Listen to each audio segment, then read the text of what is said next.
অসংখ্য ধন্যবাদ জানাই যে আমাদের 2025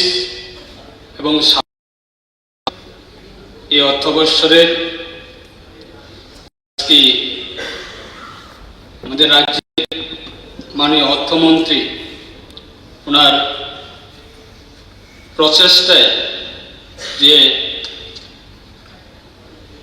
আমাদের 37 লক্ষ জনতা রয়েছে, এই 40 লক্ষ জনতার আগামী বিকাশের সাথে যে বাজেটটা এনেছে সেই বাজেটের এবং বাজেট জানিয়ে কয়েকটি বিষয় নিয়ে আমাকে আলোচনা করার জন্য অত্যন্ত গর্বের বিষয়। আলোচনা করার এই মুহূর্তে আমাদের রাজ্যে যারা সম্মানিত যারা বিরোধী সদস্যরা রয়েছেন এবং বিরোধী দল নেতারা রয়েছে তাদের অত্যন্ত আজকে এই বাজেটের উপরে আলোচনা এই অনুষ্ঠানে বা অধিবেশনে থাকার অত্যন্ত গুরুত্বপূর্ণ, কিন্তু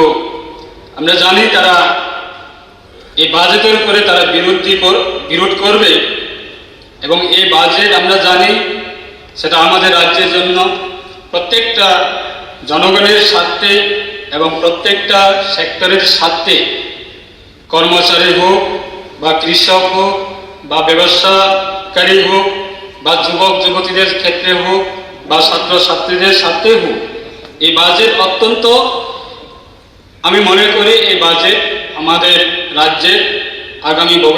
আগামী অর্থবর্ষের বিকশিত বাজেট বলে আমি মনে করি। এবং এই বাজেটে কিভাবে সারা রাজ্যের মানুষের কাছে সেটাকে কিভাবে ভুল বার্তা পোষা যায় তার ক্ষেত্রে গভীর ষড়যন্ত্রের মাধ্যমে মাননীয় বিরোধী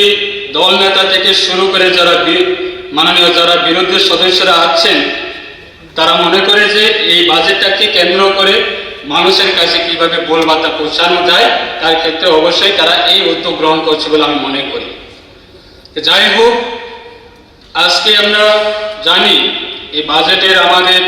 প্রত্যেকটা ডিপার্টমেন্টে খুব সুন্দরভাবে রাজ্যের সকলের প্রিয় মাননীয় মুখ্যমন্ত্রী ওনার নেতৃত্বে এবং আমাদের মাননীয় অর্থমন্ত্রীর নেতৃত্বে সমস্ত মন্ত্রী মহোদয়ের নেতৃত্বে আজকে এই বাজেট আমাদের রাজ্যের জন্য কল্যাণ হবে সেটা আমাদের বিশ্বাস। আজকে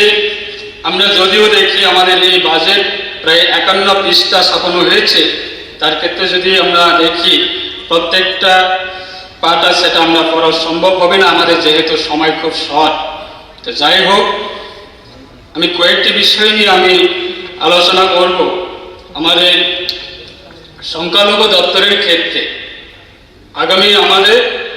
2025 এবং 26 অর্থবর্ষের জন্য এই দপ্তরের কি কি বাজেট রাখা হয়েছে। আমরা সবাই জানি এই রাজ্যের মধ্যে সংখ্যালঘু দপ্তর অত্যন্ত আমাদের সংখ্যালঘু মুসলিম ভাই বোনেদের জন্য অত্যন্ত গুরুত্বপূর্ণ এই দপ্তর কাজ করছে, কিন্তু রাজনীতি করতে গিয়ে আমরা দেখি এই রাজ্যের মুসলিমদেরকে নিয়ে বিভিন্ন রাজনৈতিক দলরা যারা বিরোধীরা আছেন তারা বিভ্রান্ত করে থাকে যে নাকি এই জোট সরকার, ত্রিপুরা সরকার বা বর্তমান সরকার নাকি মুসলিম বিরোধী এবং মুসলিমের বিরুদ্ধে নাকি এই সরকার কাজ করে থাকে, বিভিন্নভাবে তারা অপপ্রচার করে থাকে। তো যাই হোক, আমি আপনাদের মাধ্যমে মাননীয় অধ্যক্ষ মহোদয়, আপনাদের মাধ্যমে আমি রাজ্যবাসীর কাছে সেটা আমি তুলে ধরার জন্য চেষ্টা করব যে আমাদের আগামী 2025 এবং 26 অর্থবর্ষে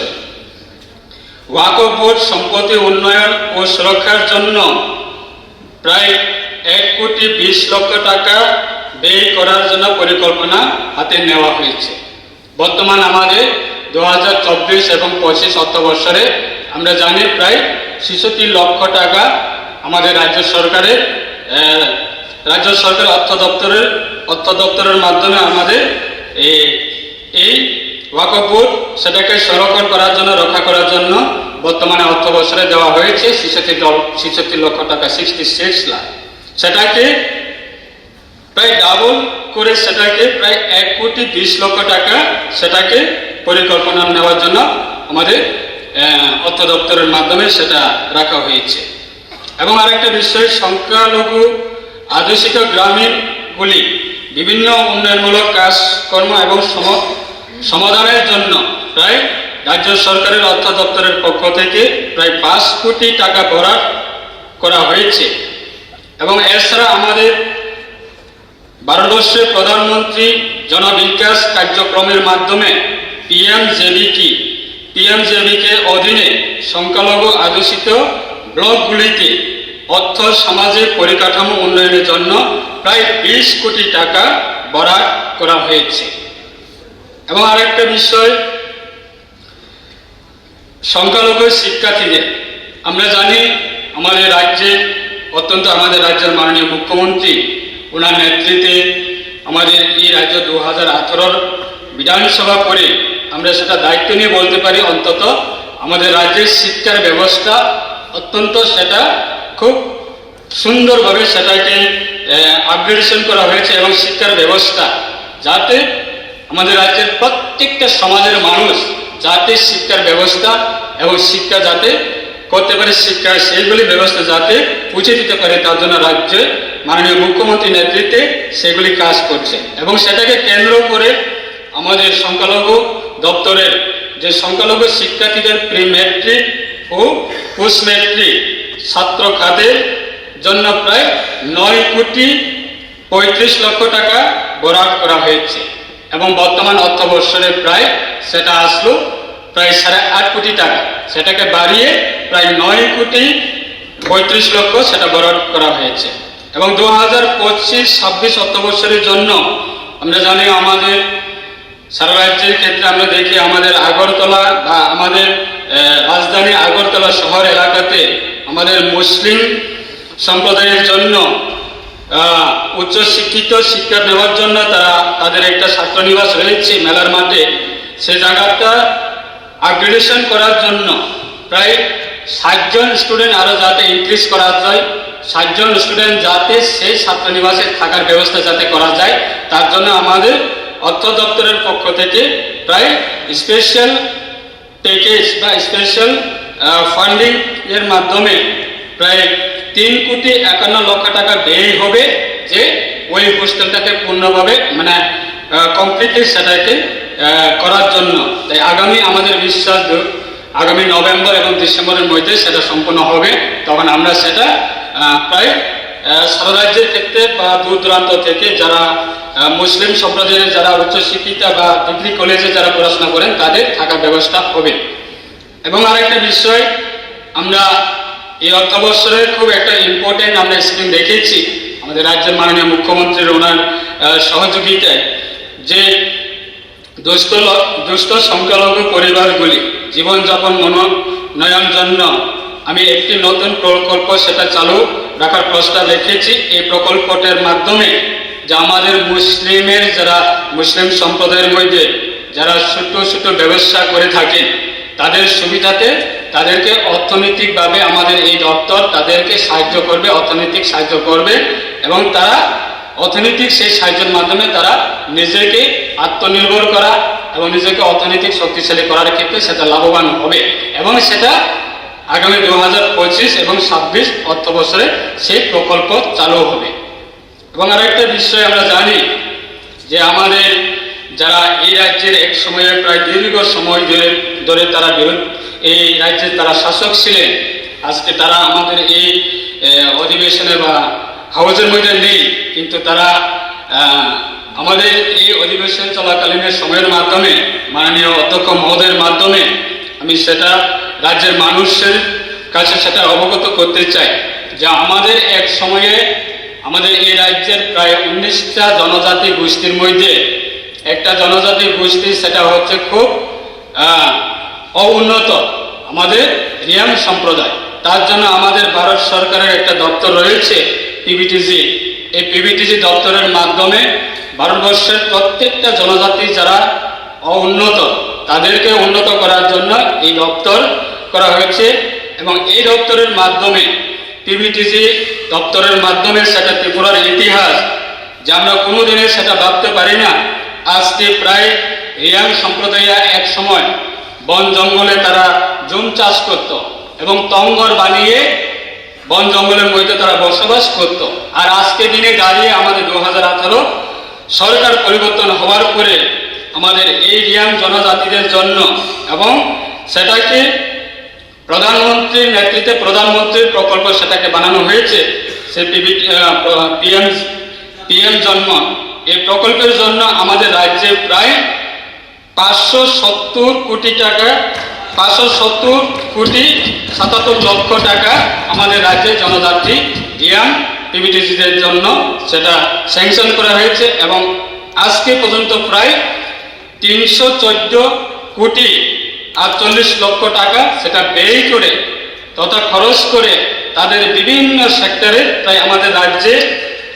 11টা ডিপার্টমেন্টের মাধ্যমে তাদেরকে অর্থনৈতিক এবং তাদের বিভিন্ন ডেভেলপমেন্টের ক্ষেত্রে সেটা করানো হয়েছে। আর আজকে দিনে দাঁড়িয়ে আমরা সেটা বলবো যে আমাদের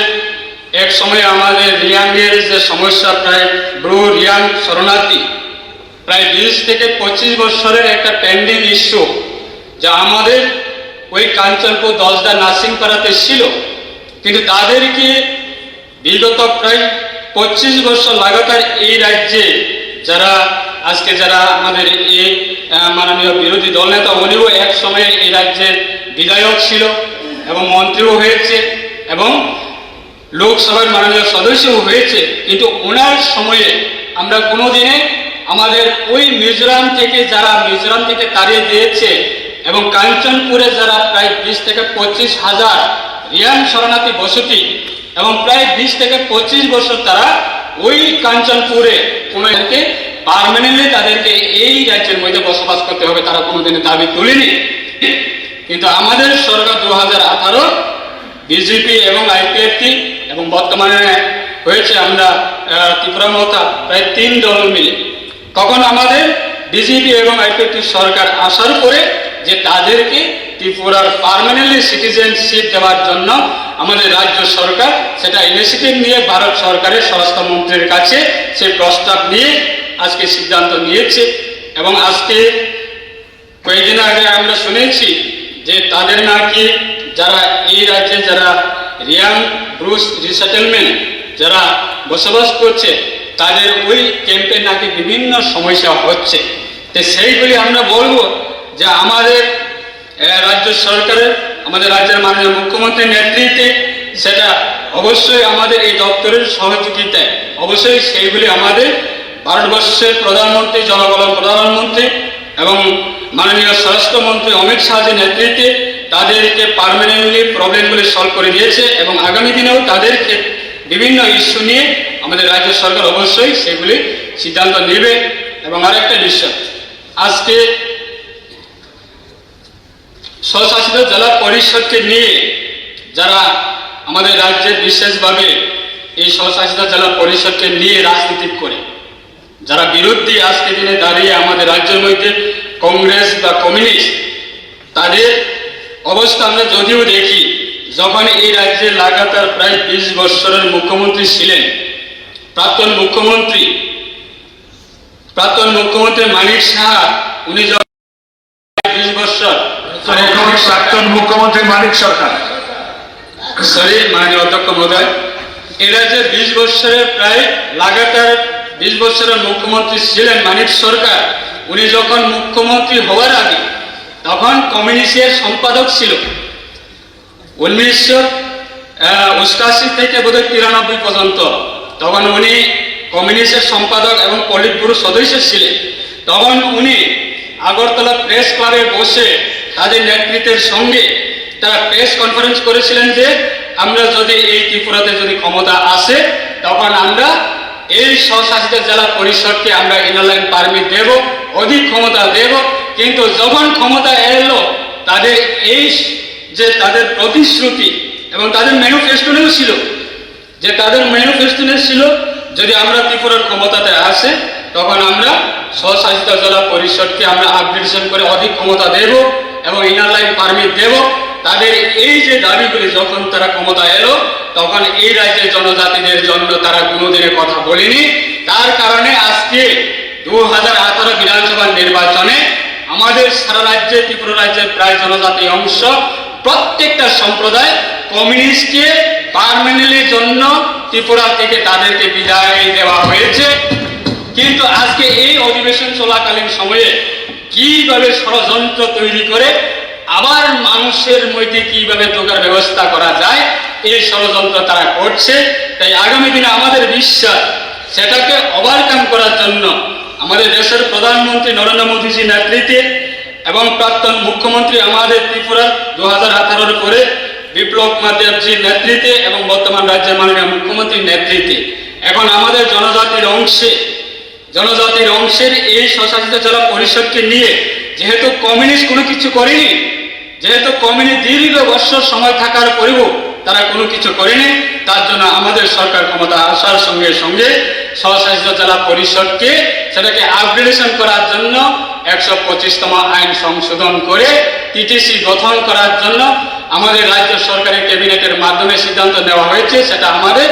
ভারত সরকারের পার্লামেন্টারি স্ট্যান্ডিং কমিটির কাছে দেওয়া হয়েছে। তাই আমাদের বিশ্বাস, এই রাজ্যের জনজাতিরা কোনোদিন কমিউনিস্টকে বিশ্বাস করবো না, কমিউনিস্টের সঙ্গে যাবে না। তাই আমাদের একটাই, আর 2টা মিনিট মাননীয় অধ্যক্ষ মহোদয়, যেহেতু এই বিষয়ে আমাদের খুব অত্যন্ত গুরুত্বপূর্ণ, কারণ আমরা আঞ্চলিক রাজনীতি দল থেকে আমরা রিপ্রেজেন্টেটিভ করি, সেটা আমাদের এটা আইডিওলজি যে আমাদের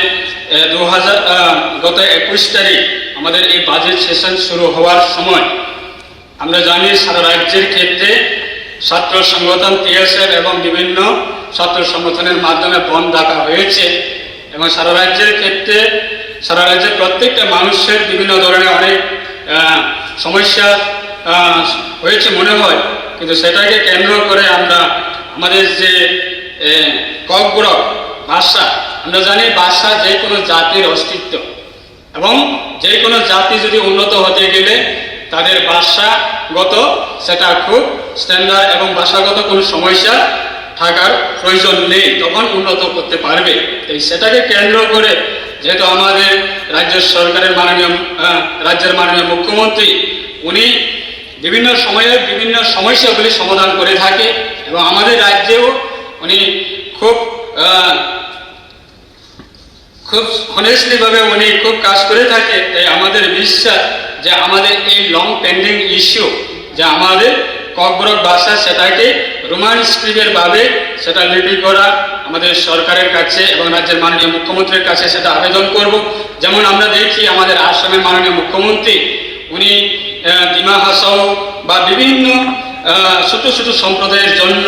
তারা নিজস্ব ভাষা সেটা ব্যবহার করার ক্ষেত্রে বা পড়াশোনা করার ক্ষেত্রে তারা রোমান হরফের মাধ্যমে, রোমান স্ক্রিপ্টের মাধ্যমে তারা ব্যবহার করে থাকে এবং আসাম সরকার সেগুলি ইনিশিয়েটিভ নিয়ে থাকে। তাই আমাদের এই রাজ্যে সমস্ত আমাদের মাননীয় ট্রেজারি বেঞ্চ থেকে শুরু করে রাজ্যের মাননীয় মুখ্যমন্ত্রী এবং আমাদের পরিষদীয় মাননীয় মন্ত্রী এবং মন্ত্রী মহোদয়গণ এবং আমাদের যারা বিরোধী দলের যারা সদস্য রয়েছে, সবাই চাই যেহেতু এই রোমান স্ক্রিপ্ট হোক। তাই সেটাই আমরাও আমার ব্যক্তিগতভাবে আমি অনুরোধ রাখবো এই হাউসে মাননীয় অধ্যক্ষ মহোদয় আপনাদের মাধ্যমে যে আমাদের এই ককবরক ভাষা সেটা যেহেতু আমাদের সেন্টিমেন্টাল ইস্যু এবং সেন্টিমেন্টাল ইস্যু যেহেতু এটা লং পেন্ডিং ইস্যু, যদি আমরা সেটা অবশ্যই ইনিশিয়েটিভ নিয়ে থাকে তাহলে অবশ্যই আমাদের রাজ্যের জনজাতিরা অবশ্যই বর্তমান সরকারের প্রতি সেটা অ্যাপ্রিসিয়েট করবে এবং রাজ্যের মাননীয় মুখ্যমন্ত্রী আপনাদেরকেও সেটা অ্যাপ্রিসিয়েট করবে। সেটা একটা ইতিহাস থাকবে যেহেতু এই রাজ্যে না কংগ্রেস করেছে না কমিউনিস্ট করেছে। তাই তার কারণে 2018-তে ত্রিপুরার জনজাতিরা কংগ্রেসকেও ভোট দেয়নি এবং কমিউনিস্টকেও ভোট দেয়নি। তার জন্য চলো পাল্টাই এই স্লোগানের প্রতি দেশের প্রধানমন্ত্রীর প্রতি, রাজ্য সরকারের প্রতি, রাজ্যের বিজেপি এবং আইপিএফের প্রতি রাজ্যের মানুষ, সমস্ত আমাদের জনজাতি অংশের মানুষ সবাই সমর্থন করে সরকার পরিবর্তন করেছে। তাই আমাদের এই ছোট্ট একটা ইস্যুগুলি সেটা অবশ্যই দেখার জন্য রাজ্য সরকারের কাছে সেটা আমার আবেদন থাকবো। এই কয়েকটি কথা বলে আমাদের বাজেট অনেক কিছু রয়েছে আলোচনা করা, কিন্তু সময় খুব কমের কারণে আমি বলবো না যে আমাদের জুলাইবাড়ির ক্ষেত্রে please 2 minute. 2 minute please please please. আচ্ছা 1 মিনিট অধ্যক্ষ মহোদয়। 1 মিনিট, ওকে ফাইন। জুলাইবাড়ির, যেহেতু জুলাইবাড়ির ক্ষেত্রে আমাদের এই বর্তমান অর্থবর্ষে অনেক কিছু বাজেট রাখা হয়েছে এবং আগামী অর্থবর্ষের জন্য অনেক কিছু রাখা হয়েছে, এবং জুলাইবাড়ি সেটা আমাদের যারা আজকে প্রধান বিরোধী দল নেতা হিসেবে যিনি আজকে সারা রাজ্যের ক্ষেত্রে মানুষকে বিভ্রান্ত করার চেষ্টা করছে, যে আমাদের দক্ষিণ ত্রিপুরা জেলার মধ্যে এক সময়ে তাদের ক্ষমতা ছিল জুলাইবাড়ি বাজারের সঙ্গে বা বাজারের লগে তাদের পার্টি অফিস, তখন কিন্তু তারা যখন ক্ষমতা ছিল দিন দুপুরের সময়ে তারা বিরোধীদের উপরে প্রত্যেকটা বাজারে গিয়ে গিয়ে তারা এই কমিউনিস্টের যারা মাফিয়া ছিলেন তারা বিরোধীদের উপরে কি হারে নির্যাতন করছে, অত্যাচার করছে, প্রায় দিন দুপুরের মধ্যে মানুষের অত্যাচার। আজকে বীরচন্দ্র মনু যে আজকে তারা শহীদ দিবস পালন করছে, এক সময়ে কংগ্রেস বিরোধী ছিলেন, এক সময় কমিউনিস্ট শাসক ছিল, কিন্তু আজকে এই বীরচন্দ্র মনু যে শহীদ দিবস পালন করছে, প্রায় 9 থেকে 11 জন মৃত্যু হয়েছে। তখন কে মৃত্যু হয়েছে? কমিউনিস্ট থেকে মৃত্যু হয়েছে, কংগ্রেস থেকে মৃত্যু হয়েছে। আজকে সেই শহীদ দিবসকে তারা ভুলে আজকে এই যে কমিউনিস্টের সঙ্গে কংগ্রেস যে হাত মিলিয়েছে, আগামী ইতিহাসে ত্রিপুরা রাজ্যের মানুষ কোনোদিনে সেই ইতিহাসকে কোনোদিনে বলবে না। তাই আগামী দিনে সেটা আমাদের বিশ্বাস, এই যে ইতিহাস সেটা আপনারা অবশ্যই আপনাদেরকে স্মরণ করে দেওয়ার জন্য আপনারা এই যে আমাদের বিরোধী দল নেতা যেভাবে চক্রান্ত করছে, সেই চক্রান্তকে আপনারা কোনো কারণে আগামী দিনে সেটা আপনারা এই চক্রান্তের পাকে আপনারা পা দেবেন না, আমাদের বিশ্বাস। সেটা আমার কয়েকটি কথা বলে আমি শেষ করছি। সবাইকে নমস্কার। থ্যাংক ইউ অধ্যক্ষ মহোদয়।